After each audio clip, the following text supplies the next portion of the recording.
ብዙ መንግስታት ወይም የኛም ትኩረት ማኑፋክቸሪንግ ኢንዱስትሪ ላይ የሆነበት ዋናው ምክንያት እንግዲህ ኢንዱስትሪ ለመለወጥ ለማደግ ለሚያስብ ሀገር ሁሉ በጣም ወሳኝ ነገር ነው። የኢኮኖሚ ልብ ነው።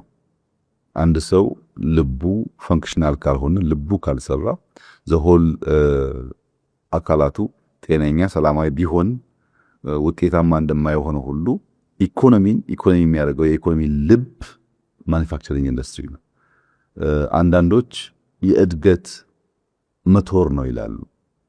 የእድገት ሞተር የሚያስብለው ዋናው ምክንያት ፕሮዳክቲቪቲን በማሳደግ ረገድ ማኑፋክቸሪንግ ኢንዱስትሪ ያለው ሚና ከሌሎች ሴክተሮች ጋር የሚወዳደር አይደለም። ለምሳሌ 1 ሄክታር መሬት ያለው አንድ አርሶ አደር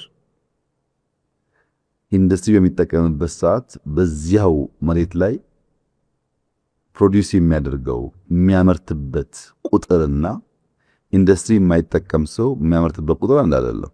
ትራክተር ስትጠቀም፣ ፈርቲላይዘር ስትጠቀም፣ ፈርቲላይዘር ኢንዱስትሪ ውጤት ነው።